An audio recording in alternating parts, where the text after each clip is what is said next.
ઓમ ભગવતી જય કચ્છ. કચ્છ દેશમાં આપ સૌનું હાર્દિક સ્વાગત છે.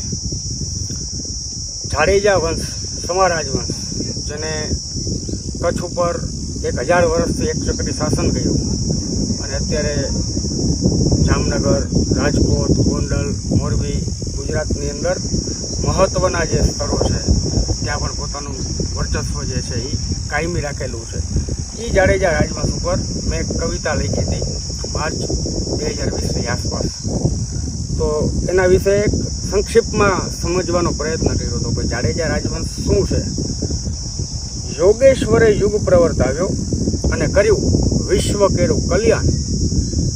એ ઈશ્વરનો અંશ અવની પર વંશ જાડેજા પ્રમાણ. યોગેશ્વરે એટલે કે કૃષ્ણ પરમાત્માએ એક એવું વ્યક્તિત્વ જે પૂર્ણતાને પ્રાપ્ત થયું, જેને આપણે પૂર્ણ પુરુષોત્તમ કહીએ છીએ, જે સંસારની અંદર તમામ ક્ષેત્રોની અંદર જે શ્રેષ્ઠ છે એ કૃષ્ણ છે. યોગેશ્વરે એને યોગના પણ ઈશ્વર કીધા છે. યોગની જે અવસ્થા છે, શ્રેષ્ઠ અવસ્થા, એ અવસ્થાને જે પ્રાપ્ત થયેલા છે એ યોગી રાજ છે. તો કૃષ્ણ પરમાત્મા યોગેશ્વર તરીકે પણ પૂજાય છે. યોગેશ્વરે યુગ પ્રવર્તાવ્યો અને કર્યું વિશ્વ કેરું કલ્યાણ. યુગ પ્રવર્તાવવું એટલે શું? તો કે આખો દ્વાપર યુગ પૂરો થઈ અને કળિયુગની શરૂઆત થઈ. તો આ બે યુગ વચ્ચેનો જે સમય હતો, જે યુગની સંધ્યા હતી, તો એ યુગની સંધ્યા સમયે કૃષ્ણનો જન્મ થયો કે જેને દ્વાપર યુગનો અંત કરી અને કળિયુગની શરૂઆત કરી, એટલે એને યુગ પ્રવર્તક કીધા છે. એક આખો યુગ જે વ્યક્તિએ પ્રવર્તાવ્યો છે. તો યુગ પ્રવર્તાવવું એ એક અસાધારણ કાર્ય છે. સંધ્યાના સમયની અંદર રહેવું અને પરિસ્થિતિઓને સંતુલિત રાખવી, એ એના ઉપર ઊંડાણમાં ઉતરીએ તો ઘણું બધું વિસ્તૃત જાણી અને સમજી શકાય એવું છે. તો કૃષ્ણ એ અવસ્થાને પ્રાપ્ત થયા કે જેને એક આખું યુગ, એક આખું વાતાવરણ, એક આખો પ્રવાહ બદલાવી નાખ્યો. યોગેશ્વરે યુગ પ્રવર્તાવ્યો અને કર્યું વિશ્વ કેરું કલ્યાણ.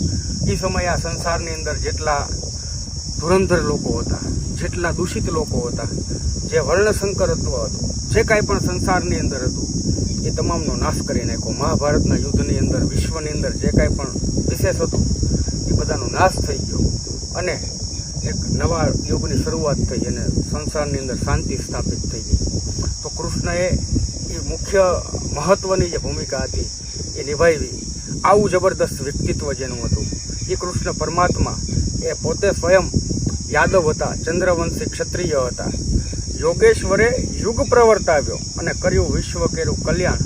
એ ઈશ્વરનો અંશ અવની પર વંશ જાડેજા પ્રમાણ. એ જ કૃષ્ણનો અંશ આ ધરતી ઉપર છે, જે જાડેજા વંશ એનું પ્રમાણ આપે છે પોતાને કૃષ્ણવંશી હોવાનું. કૃષ્ણ જે છે એ વૃષણી શાખાના યાદવ હતા. કૃષ્ણથી આગળ જતા પછી શમ્મા તરીકે અસ્તિત્વમાં આવ્યો ચંદ્રવંશ, અને શમ્મા રાજવંશ તરીકે અફઘાનિસ્તાન, સિંધ, બલુચિસ્તાનના ઘણા બધા વિસ્તારો ઉપર અલગ અલગ સમયાંતરે શાસન કર્યું.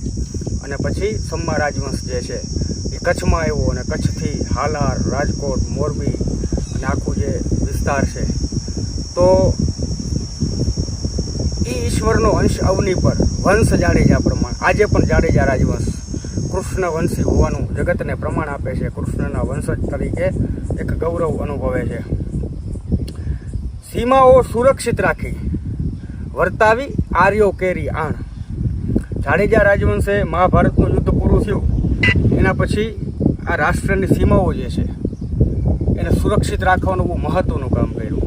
ભારતમાં આવવાના એ સમયે મુખ્ય જે રસ્તાઓ હતા એ બધા ઉત્તરના જે હતા, હિન્દુ કુશની પહાડીઓ, મકરાનનું રેગિસ્તાન, ખૈબર દર્રા જેને કહેવાય છે, તો ત્યાંથી આક્રમણકારીઓ ભારતમાં આવતા હતા. અને એ સમયે એ બધા વિદેશી આક્રમણકારોને ભારતમાં આવવા માટે જેનો સામનો કરવો પડતો હતો તો એ શમ્માઓ હતા, એ જાડેજાઓ હતા.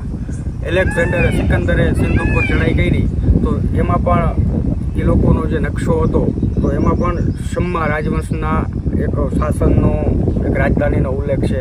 કિંગડમ ઓફ શંભુસ તરીકે એ લોકો એનો ઉલ્લેખ કર્યો છે અને શમ્માઓનો એને સામનો કર્યો હતો. તો આવી રીતે ભારત ઉપર જે વિદેશી આક્રમણો થયા એ તમામનો સામનો કરી અને આ ભારતની સંસ્કૃતિને, આ રાષ્ટ્રને સુરક્ષિત રાખ્યો, સીમાઓ સુરક્ષિત રાખી, વર્તાવી આર્યો કેરી આણ, અને એ આખા અલગ વિસ્તારની અંદર આર્યોની આણ વર્તાવી દીધી. આર્યત્વની ભાવના જે છે એ વધારે પ્રબળ બનાવી. અયમ બીજ પરો વૈતી ગણના લઘુ ચેતસામ ઉદાર ચરિતાત્મતો વસુદેવ કુટુંબકમ કૃણવંતોમ વિશ્વમાર્યમ. વિશ્વ જે છે એ આર્યમય બને, શ્રેષ્ઠ બને એ માટેના પ્રયત્નોની પરંપરા જે છે એ સમયે સતત ચાલુ રાખી અને આ રાષ્ટ્રનું રક્ષણ કરતાં ધીમે આખા રાષ્ટ્રનો પશ્ચિમ ભાગ જે છે એ સાચવતા આવ્યા છે. કચ્છ જે છે એ પણ પશ્ચિમનો ભાગ છે, હાલાર પણ પશ્ચિમનો ભાગ છે. સીમાઓ સુરક્ષિત રાખી, વર્તાવી આર્યો કેરી આણ, સ્વરક્તથી સંસ્કૃતિ સિંચી. એ વંશ જાડેજા પ્રમાણે જેને પોતાનું રક્ત વહાવી અને આ સંસ્કૃતિનું સિંચન કર્યું છે.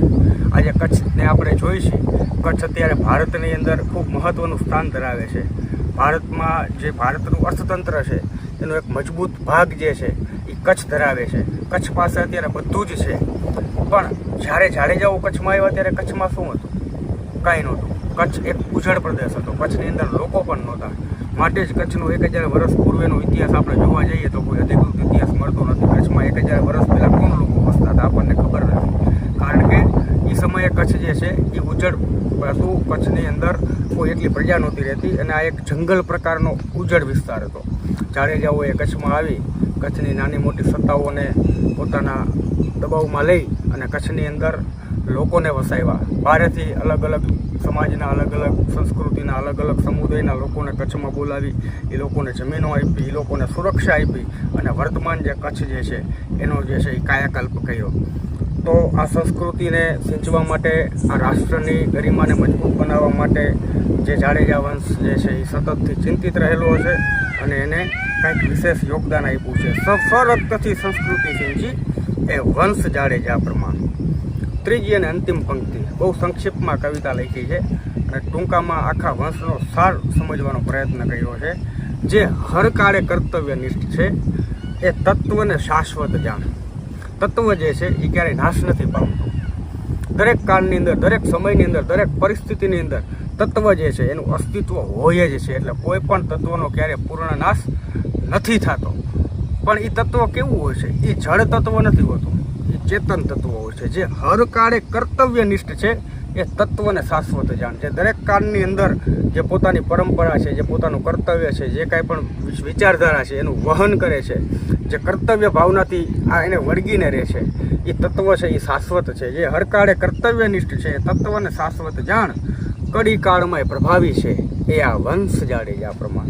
અને આ કળિયુગ જેવા આ દૂષિત અને આ અતિ ખતરનાક અરાજકતા ભરેલા વાતાવરણની અંદર પણ જે પોતાની પરંપરાઓ, પોતાનો પ્રભાવ, પોતાની જે કાંઈ પણ પૂર્વજો દ્વારા પ્રાપ્ત જે કાંઈ પણ વિશેષતાઓ છે એને આજે પણ સાચવીને બેઠો છે એ આ જાડેજા વંશ છે.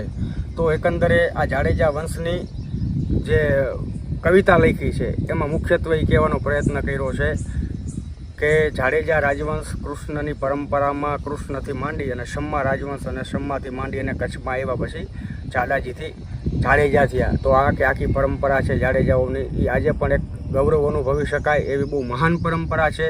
આ પરંપરા ઉપર નજીકના ભવિષ્યમાં આપણે એક વિશેષ વિડીયો દ્વારા આખું એના ઊંડાણમાં ચર્ચા કરવાના છીએ. શમ્મા રાજવંશ અથથી ઇતિ સુધી.